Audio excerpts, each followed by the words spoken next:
we cannot be allowed to make pronouncements on issues that are before a court, that are yet to be tested, where evidence is yet to be led, where even a plea is yet to be entered, right? So, but already there's a foregone conclusion in the public that, of course, this man escaped, as though there's only one way to depart from a place, and that's by running away. Our client is being seen as somebody who escaped from prison, and that hasn't actually even been proven in court. His side of the story hasn't even been heard, and he wants to tell his side of the story, mind you. He's very eager. Russia and Belarus begin with a major joint military exercise that will involve drills in both countries in the Baltic and Barents Seas. The show of force by Russia and its ally takes place 2 days after Poland shot down suspected Russian drones over its airspace. The Kremlin said the drills, including near the Polish border, were not aimed against any other country. The Russian Defense Ministry says objectives of the drills are to improve the skills of commanders and staff, the level of cooperation and field training of regional and coalition groupings of troops. For any news stories you would like to share with us, please do send an email to newsroom@channelafrica.co.za or call us on +27 11 714 4459. For Channel Africa News, I'm Cholani Tulongwepe. SABC News. The African Perspective. In our sports headline, it is exactly 100 days ahead of the Total Energies CAF Africa Cup of Nations 2025 in Morocco. And Team South Africa has sent a strong squad of 49 athletes to the World Athletics Championships. I'll be back with these and other stories at the bottom of the hour. Africa Update with Lulu Gaboo, 12 to 1 p.m. Central African Time. Well, thank you to Jalani Tulongwepe with our news update and Fikile Lingwati with our sports headlines. We are coming to you live on DSTV's audio bouquet channel 802, OpenView channel 628, and on www.channelafrica.co.za, as well as on the SABC Plus app, available on the Apple and Google Play stores. Now join us in conversation on our social media platforms. That's on X, Instagram, and subscribe on YouTube at Channel Africa 1. On Facebook at Channel Africa. You can also send us your comments and voice notes to +2763 as 406-9126 #Africa Update, and let us know which country you're in. And if you have any stories that you'd like us to highlight or to focus on, send us an email. It is newsroom@channelafrica.co.za, or give us a call on +2711 714 4459. Tune in and turn up the volume. This is Channel Africa.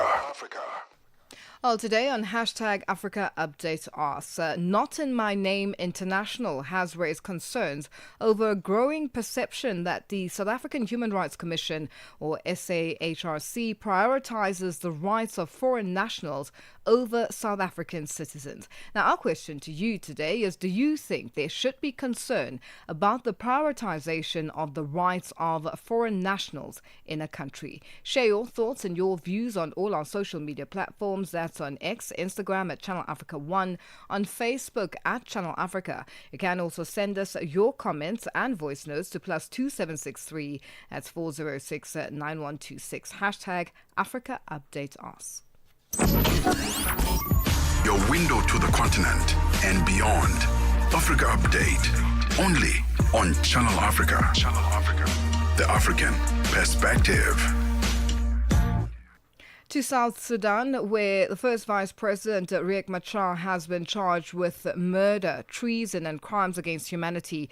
It is feared that this could reignite the country's civil war. The charges relate to an attack in March by a militia allegedly linked to Machar. The Vice President has been under house arrest since March. And to unpack this, we are joined on the line by Professor Abraham Nguyen, Assistant Professor of Politics, Peace and Security in South Sudan. Prof, good afternoon and thank you for joining us on Africa Update. Thank you very much. It's a pleasure for me to join you here too. Now, Prof, why has it taken so long for the charges to be announced since the Vice President was placed under house arrest in March this year? Well, I think the reason why it has taken too long for the results to be announced on what need to be done since the first vice president was put by a house arrest might be because, first of all, the president might have not been sure exactly on what he need to do based on how his first vice president was arrested, because the president was conscious that the current legitimacy of the government is connected to the RRCs, where where the first vice president is a key stakeholder in this. And that is why the first vice president name and the president key name were inscribed into the peace agreement. This is what was creating a dilemma. Secondly, it might be because the president want to test waters to see what might be the public reaction on the, and by what will be the public reaction by putting the first vice president under house arrest, because having known that the current country is polarized on tribal basis and also is polarized on base of allegiance to given leaders. So the president maybe want to test the waters by seeing what will be the reaction of the stronghold of the first vice president, and what will be also the reaction of the party members of the first vice president. So this took him time so that he could be able to study the atmosphere and the condition that could make him to make a proper decision. And lastly, another reason might be the fact that the president want also to get the voice of the civil society. How are they reacting? The international community, the IGAD, the African Union, and you have seen that been a series of high-level delegation. The African Panel of Wise had been coming to Juba here, some envoys, neighboring countries coming to consult on the same thing. So I think so far, the president now have understood whatever the politics that is going around in the issues dealing with the vice president as first vice president as an individual and his stronghold. Now, President Salva Kiir also suspended the petroleum minister, Port Kang Chol, and others. Now, can you tell us more about the other individuals who are part of this particular case? Well, Port Kang was a minister of petroleum, but a very vocal person within an IO. We had also General Lam, who is also was the deputy chief of defense forces and the overall chief of staff from the IO side.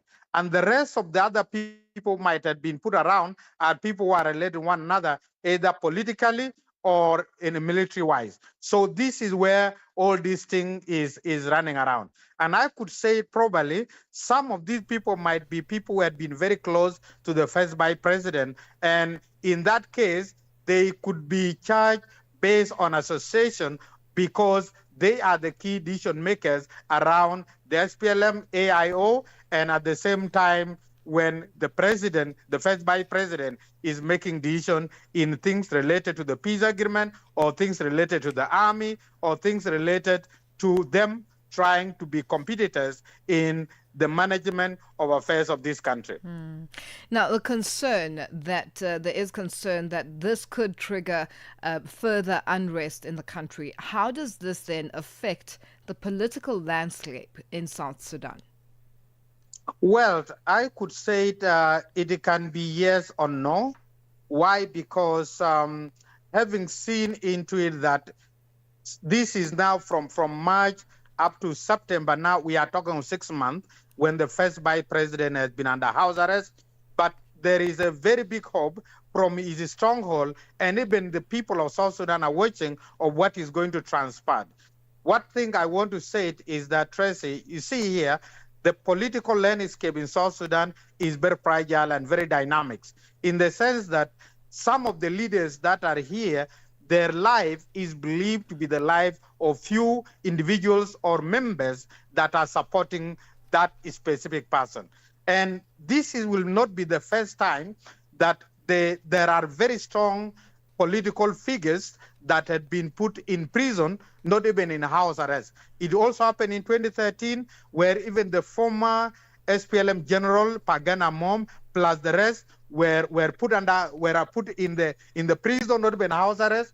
They were even taken to the court. They were tried, and the court ended up freeing them. So I think some of South Sudanese are still hopeful that there are competent lawyers there.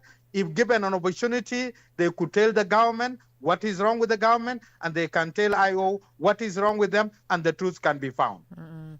Now, the government of South Sudan frequently faces criticism for human rights abuses and a weak rule of law.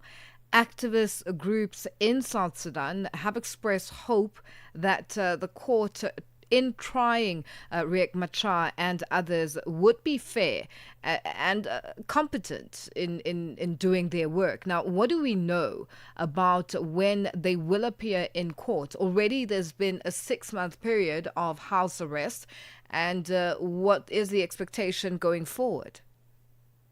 Well, so far, the decisions on when these people should be taken to the court is not yet clear.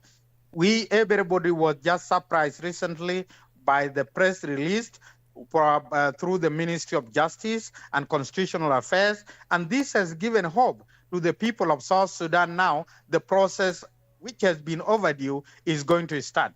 And I strongly believe what could proceed the whole thing is reconstituting or constituting the panel of judges that will be able to handle this case.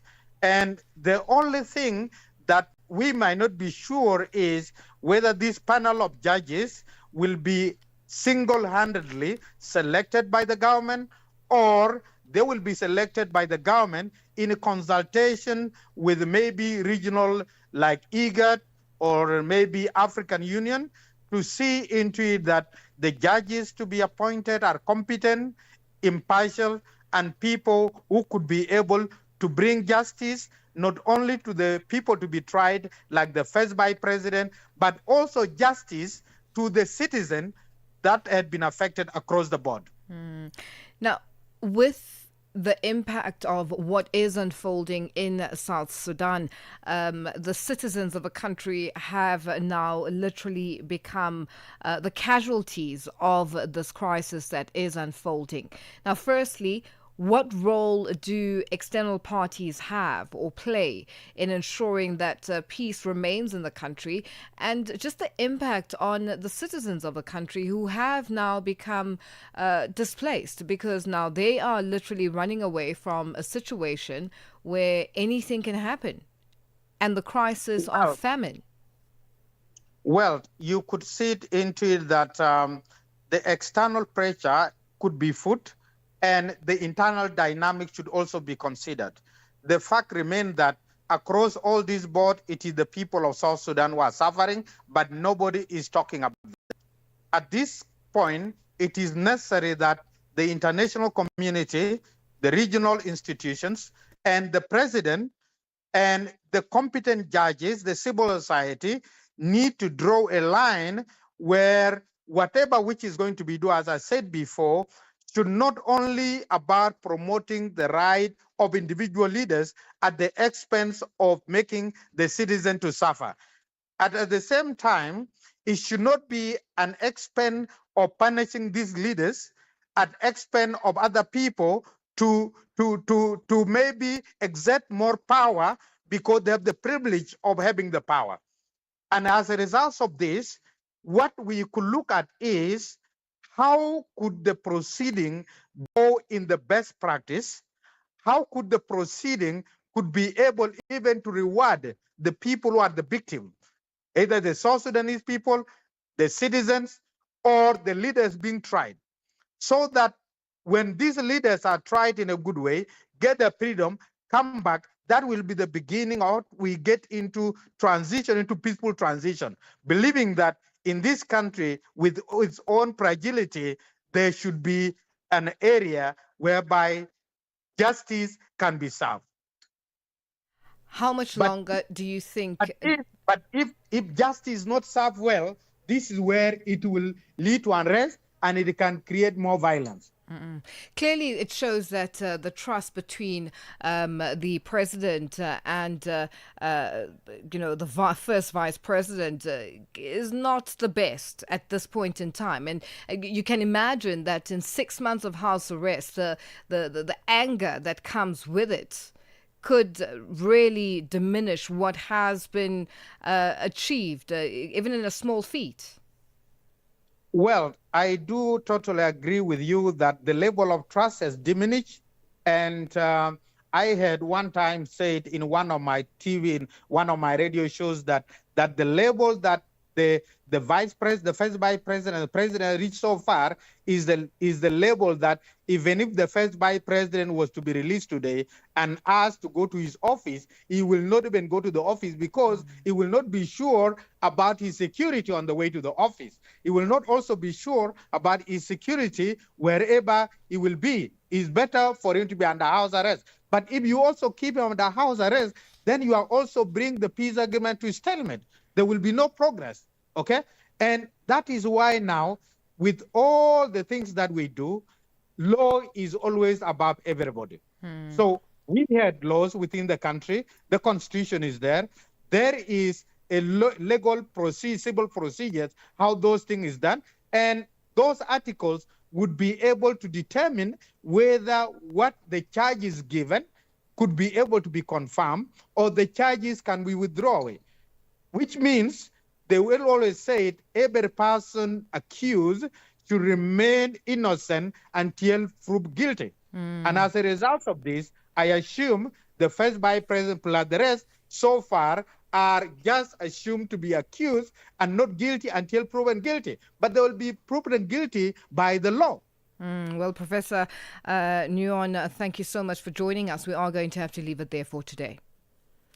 Thank you very much. That's Professor Abraham Nguyen, Assistant Professor of Politics, Peace and Security in South Sudan, joining us on the line. Africa Update with Lulu Gaboo, 12 to 1 p.m. Central African Time. It is 22 after 12 Central African Time, and we're coming to you live from Johannesburg in South Africa. A Not in My Name International has raised concerns over a growing perception that the South African Human Rights Commission prioritizes the rights of foreign nationals over South African citizens. The organization says human rights are universal, but is urging the Commission to address the urgent struggles of locals with equal attention. And to discuss this further, we are joined on the line by a president of Not in My Name International, Siyabulela Gentil. Siyabulela, good afternoon, and thank you for joining us on Africa Update. Hi, good afternoon, Lulu, and good afternoon to the listeners. Thank you for the call. Now, what specific incidents or patterns have contributed to this perception that the South African SAHRC prioritizes the rights of foreign nationals over those of South African citizens? And how do these align with your organization's observations? Sure. So, one, the perceptions have always been long-standing, and we say that because South Africans have drawn from different incidences, one most notably being the issues around healthcare. You would understand the story around the blockages of access to healthcare by Operation Tutula and the likes. And most recently, draw an observation from the Commission's insistence on that the Gauteng Department's eviction plans are unconstitutional or are invalid, even when the Gauteng government insists that their eviction plans are carried out under valid court orders. Yet the Commission has again publicly argued that they are unconstitutional and they infringe on human rights. But also there's the issue around the staff composition by nationality, and it's one of the calls that we are making, because you would have seen in their latest press briefing where they were releasing the 4 reports that actually the head of research is someone who is from outside South Africa. I think it's Ghana. I can't remember if it was Ghana or Uganda. And so the Human Rights Commission is one of the key institutions, the Chapter 9 institution that is mandated by the Constitution of South Africa to safeguard the human rights of South Africans. Yes, we understand that the human rights are universal and must be respected for everyone who lives in South Africa. However, there should be some sort of demonstration of balance by ensuring that issues of South Africans are not seen to be neglected or overshadowed. Now, and part of your question was around why this is important to our organization. Did I get that right? Yes. The alignment of what you the are bringing alignment, out. Yes. Of course. Look, I think this should be a concern for anyone, even those who are working outside the space of human rights. One, we are a civil rights movement, and therefore this lies squarely at our doorstep. We have worked in the past with the South African Human Rights Commission on various programs. And we felt that we needed to raise this concern, not as an attack on the commission, because this commission cannot afford to fail. It cannot afford to be seen to be prioritizing the needs of others over the others. It is a very important institution. And so we were highlighting the concern. I mean, we were highlighting the perception because we are really concerned. And we believe that every South African should be concerned. And it's an opportunity for the Commission to come out and say, actually, to South Africans, to alleviate their fears that these are the cases that we've worked on, and it's not true. Because if you go online now, everyone is staring at the Commission. That is not right, because it erodes trust in the Commission. And so our call really is to make sure that the Commission safeguards its legitimacy as a constitutional institution. And just speaking of a breakdown of its own staff composition by nationality and clarification with regards to its mandate. Take us through that. You've touched on a staff member who is either Ghanaian or Ugandan. Does it really make a difference? No, of course it does. Remember, our main issue here is the perception that we feel needs to be addressed, and so the public discourse right now is that it makes sense that the South African Human Rights Commission, each time when an issue involves foreign nationals, they're always the first one to go to court to interdict this and interdict that. They're always the first ones to say rights are being trampled upon each time when an issue involves foreign nationals. And so when they go in public and there's someone who's leading the research institute, remember that that is a very key component of the commission. It's research, and for South Africans to find out that the person who's leading the research of the commission is actually a foreigner, then that says that it explains why their priorities may, or rather why it may look like they prioritize foreign issues more. And just to be upfront and clear that we reject xenophobia outright, because some people have been saying that we are being xenophobic, and we are not. Our demand is directed at the South African Human Rights Commission as an institution, because South Africans need to have confidence in them that their struggles, whether it's in healthcare, in safety, in housing, are being addressed with the same agency. And so when we are saying to them they need to release that information to the public, the staff composition by nationality to the public, that will then relieve those who are otherwise suspicious and believe that the mandate of the commission has been infiltrated and no longer serves the people of South Africa but foreign interests. So have you when had people engagements? Are able to see, sorry? Because of time, Siyabulela, I need to just cut you there. Have you had engagements with the South African Human Rights Commission? And if so, what sort of responses are you getting? Not on this particular issue, not at this time, and I'll tell you why. In the past, we have tried to engage the commission. The last time we tried, we were told that there were leadership changes within the commission, and therefore there was no one who could address us. So we will be trying, especially in the coming week. I'll be writing directly to them. But anyone who is living in South Africa is aware of the perception that is worrying us. They are aware of this perception because if you listen to their speeches or rather their address on the press conference, you'll see that they are, responding to some of the issues that are out there, in the public discourse. So they are aware of this. People are flooding their timeline with insults. Each time they post something, South Africans are telling them that we are a foreign organization, this and that. So they are aware of this. They must just take it serious and restore faith and safeguard the integrity of our Chapter 9 institution. Well, Siyabulela, it's been a pleasure. We'll have to leave it there for today. That is Siyabulela Gentil, president of Not In My Name International, joining us on the line. It is 12:30 Central African time, and our news headlines up next with Jwalani Tulongwepe. SABC News. Headlines. The African Perspective.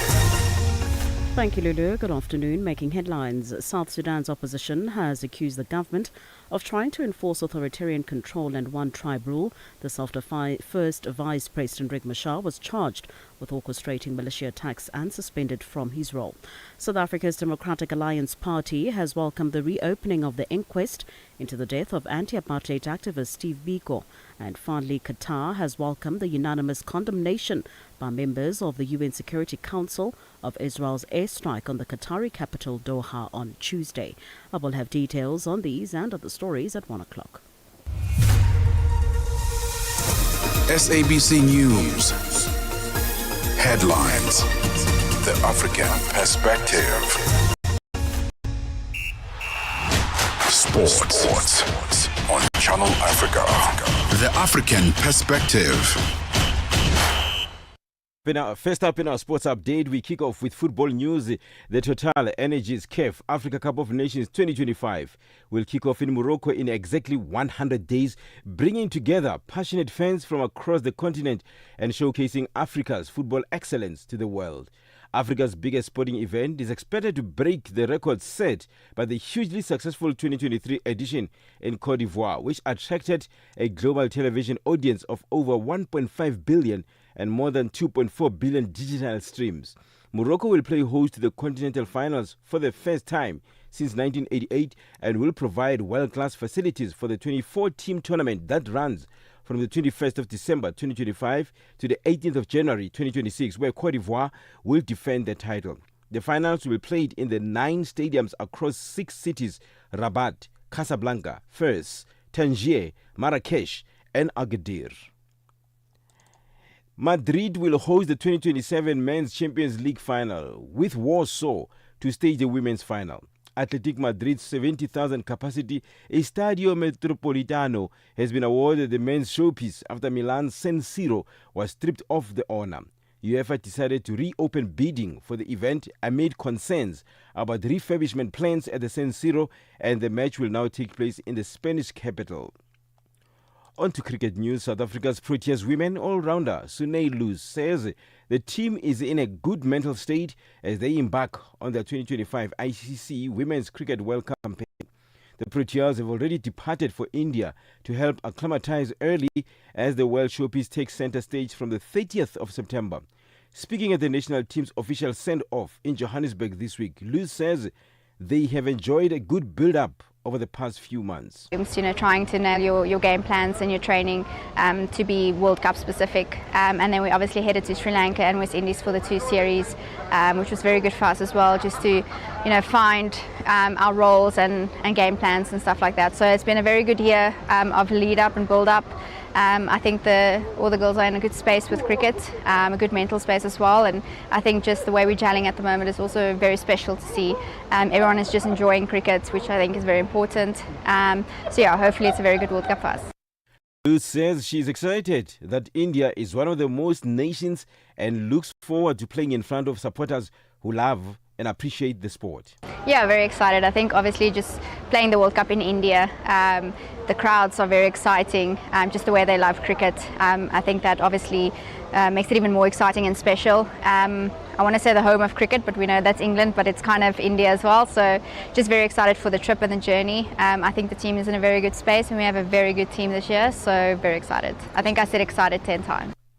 For any sports stories you'd like to share with us, please send an email to newsroom@channelafrica.co.za or call us on +2711 714 4459. This is Channel Africa Sport with me, Fikile Lungwati. Sports on Channel Africa. The African perspective. Hi there. Do you want to elevate your business and give it a voice in South Africa and Africa as a whole? Well, in that case, let Channel Africa make this a possibility. Channel Africa is willing to advertise your business for as little as 30,000 rands or $1,719.18. To get access to these great rates, send all requests to mokoenata@SABC. That's MOKOENATA@SABC. Channel Africa, the African perspective.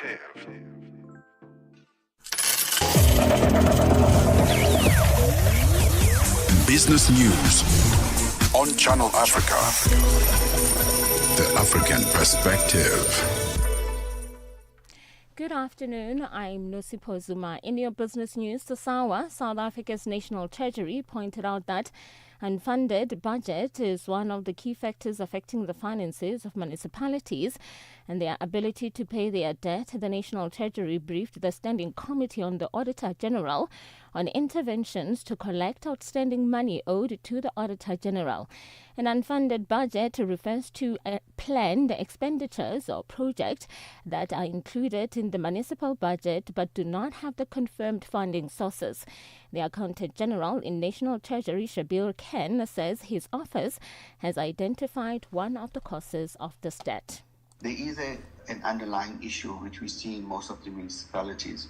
You'll see in the first bullet or the first sub-bullet that we've already been engaging many municipalities on unfunded budgets, because this is really the root cause in municipalities not being able to pay their creditors timelessly or not being able to deliver important services as required.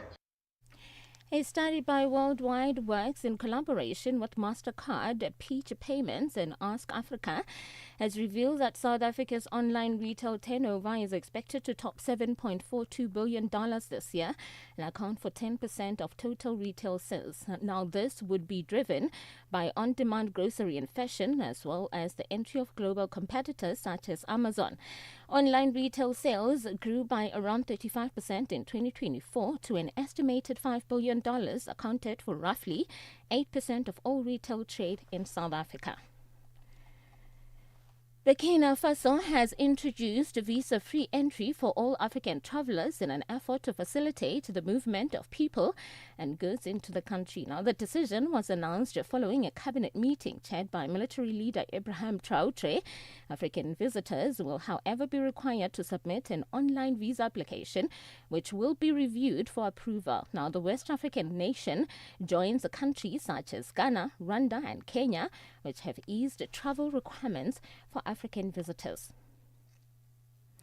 The Al-Kabulan Immigrants Impact Awards AIIA is set to host the Immigration 20 Summit next month to amplify the voices of immigrants and refugees in global policy dialogues.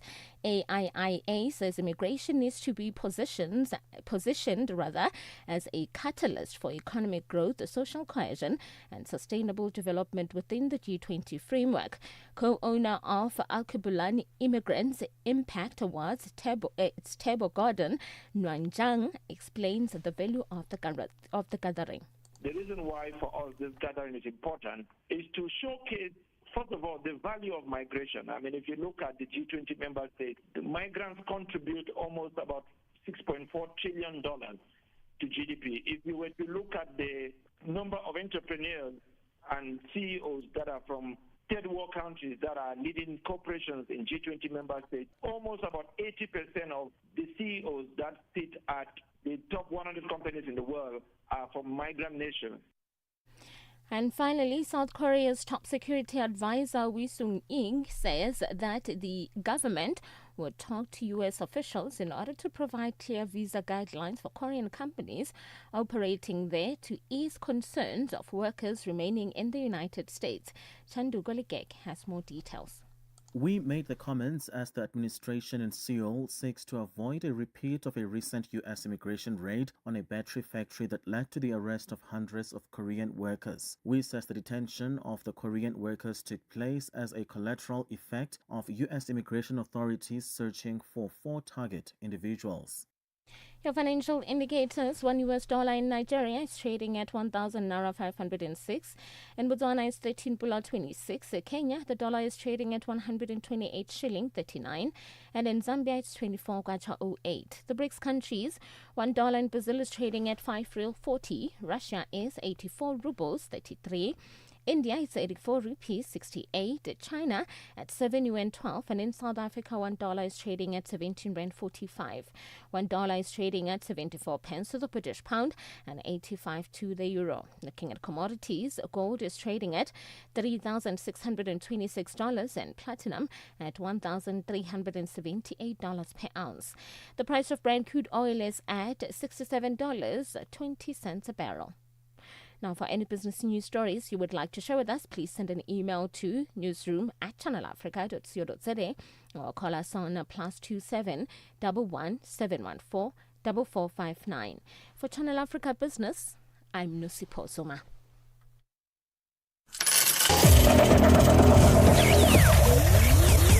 Business news on Channel Africa.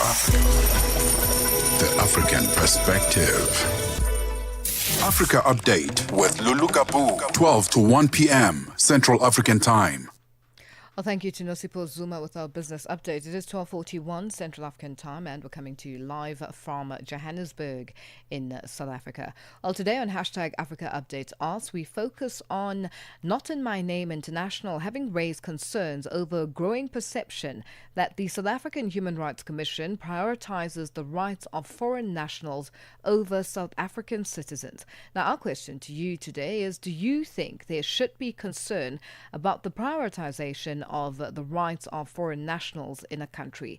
I'll share your thoughts and your views on all our social media platforms. That's on X, Instagram at Channel Africa 1, on Facebook at Channel Africa. You can also send us your comments and voice notes to +2763 at 406 9126 #Africa Update Us. Africa Update on Channel Africa. The death of South African anti-apartheid leader Steve Biko is back in court almost 50 years later. The National Prosecuting Authority has reopened the case into Biko's 1977 death at the Gqeberha High Court in the Eastern Cape Province. Now, the move comes 48 years after he died in police custody. The Justice Minister approved the request made by prosecutors and supported by Biko's family. For reaction, Channel Africa's Nhlanhla Mahlangu spoke to Jabu Rakwena, Secretary for Legal and Constitutional Affairs at Azanian People's Organization, ZAPO, a South African liberation movement and political party. The request was done years ago by the family. You would recall that immediately after the dawn of democracy, the new government introduced what is called the Truth and Reconciliation Act. And through that act, it created a commission called the Truth and Reconciliation Commission, TRC. And the families of Steve Biko, Griffiths Mtenge, Dr. Roberio, they went to the Constitutional Court to challenge the legality or the constitutionality of the act, particularly when it addresses the issue of giving amnesty to perpetrators of a human rights violation, as well as absolving them from any liability, civil liability, if they confess the truth and show remorse and ask for forgiveness. Given the fact that amnesty was denied to the four police officers, the TRC recommended that criminal charges should be preferred, as well as a civil claim should be launched. Now, the family immediately thereafter applied for amnesty. And the administration then, for reasons that are best known to them, they did not accept the request for the reopening of the inquest. And it went on up until the family kept on pushing.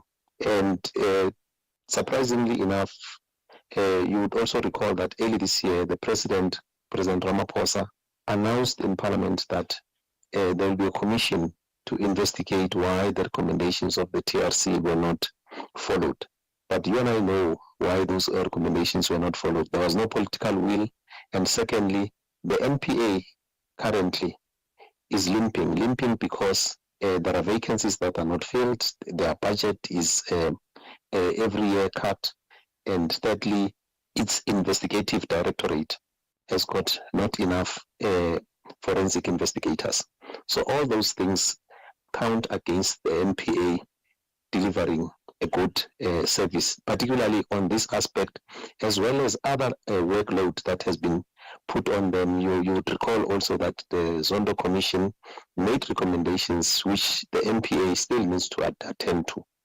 Now, if you are also going to add the workload of the recommendations of the TRC and so on, and not giving the NPA enough resources to deal with those issues, you are not doing justice to the whole process. And as Azapo was saying, we hope this announcement by government is not just a PR exercise aimed at diverting attention, but it's genuinely aimed at dealing with the situation. What does the reopening of this inquest and the others that you've alluded to mean for South Africa's democracy? It's sad because it's now 48 years since the death of Steve Biko, and a lot of things have happened in between, including the death of those 4 police officers and other political key players. Then remember, these 4 police officers were not acting on their own. They received a mandate, they received orders, and Steve Biko had become a threat to the flesh of the apartheid regime. And they realized that banning orders could not stop him. He would evade even surveillance by the special branch. Then you'd recall that when he was arrested, he was coming from a trip to Cape Town, wherein he went on a mission to try and bring unity among the liberation organizations. So they realized that he was becoming a danger. And his danger was not weapons, physical weapons, but he was reawakening the mind of black people. And that they could not allow. And I believe his death was ordered from the political regime that was in charge then, and these officers had to execute it. So we need that kind of truth that needs to be told so that the history books can reflect correctly what happened. Because you'll recall, immediately after his death, Jimmy Kruger, who was the Minister of Police then, said his death left him cold, and he said he died of hunger strike, which was not true. And medical evidence reveals that it was because of brain injuries that led to his death. So all these things still need to be investigated and confirmed. And it's said that we had to wait this long when, in fact, if we had acted immediately after the recommendations of the TRC, most probably those police officers would have revealed the truth that they failed to reveal when they applied for amnesty.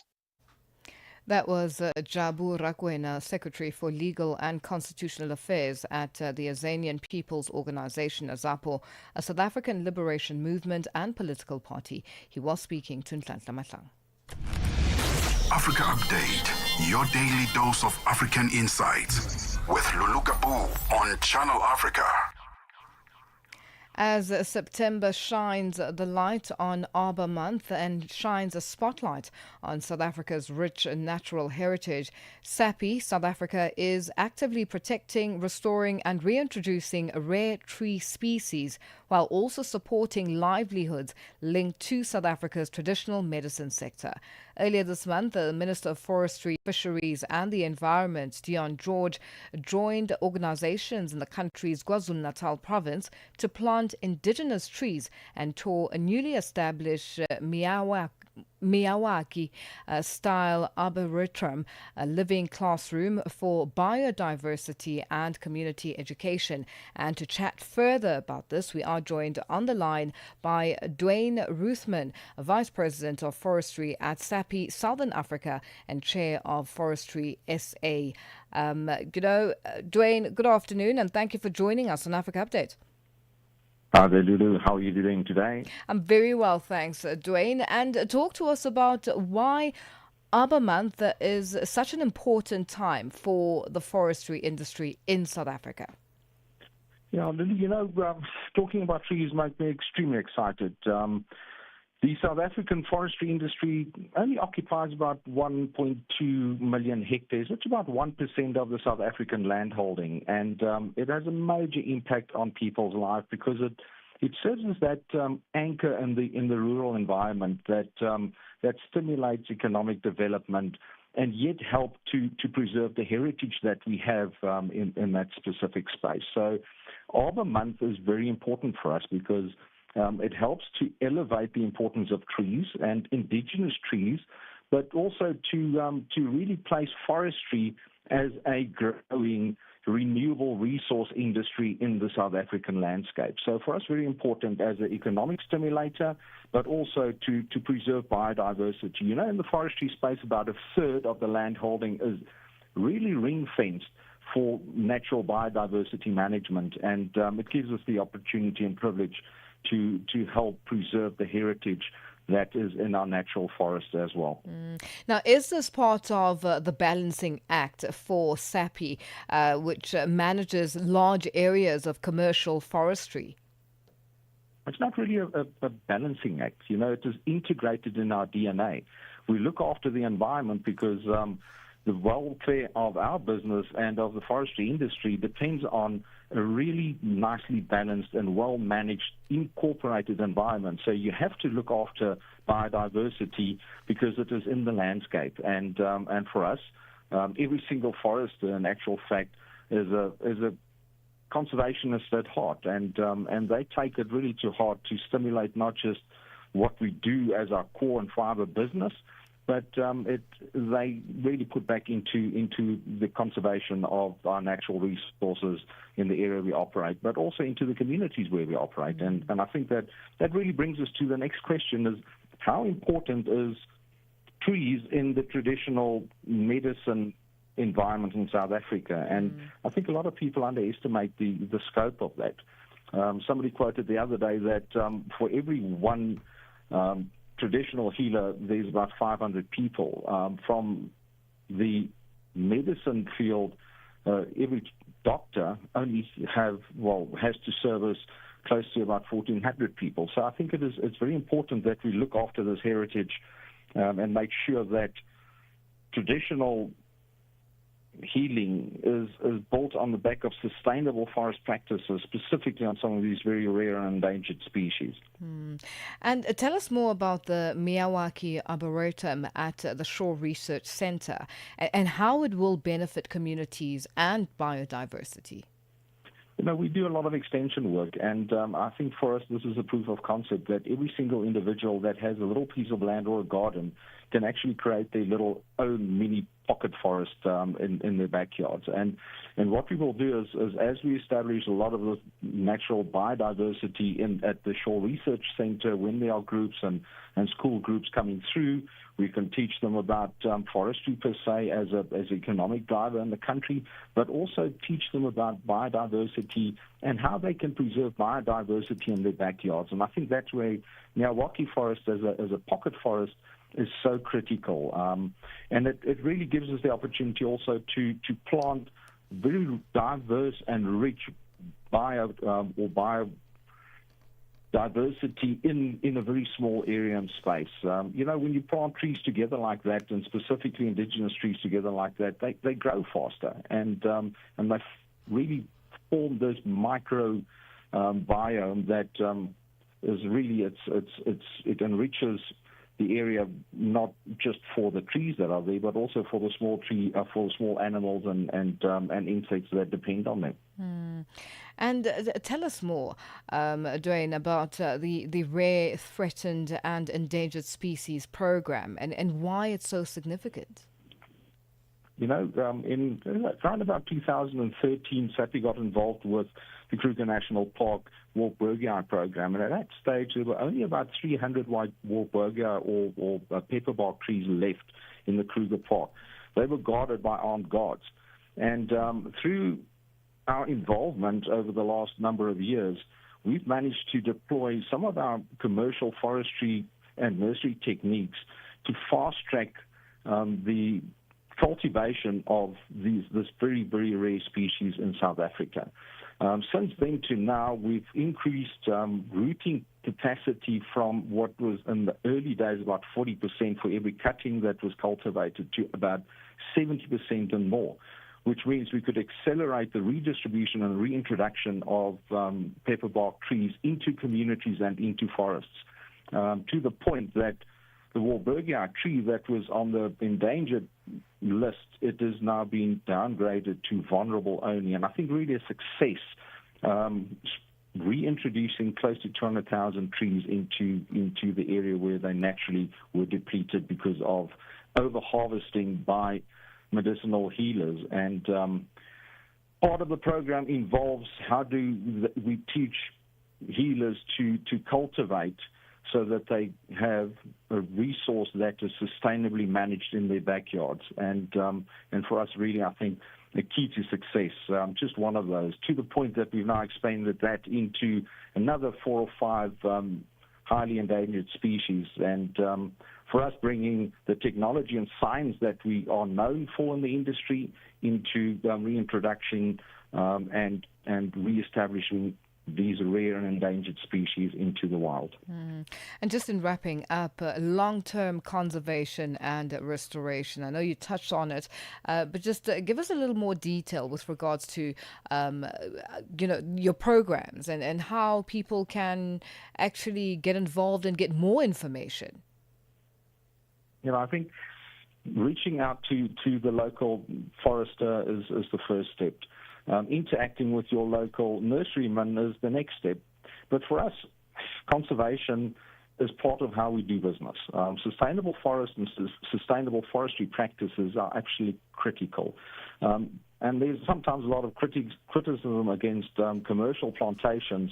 But the point is that through the actions of our commercial plantations and having a sustainably managed forests, we managed to take the pressure off that very highly endangered natural forest that we have. And it is a case then of not doing one or the other, but doing one and the other. And for us, driving biodiversity, conserving biodiversity, building on our 14 private reserves that we have registered on our land holding, we will continue to drive expanding those to rejuvenate and preserve what we have. So for us, very important because this is how we do business.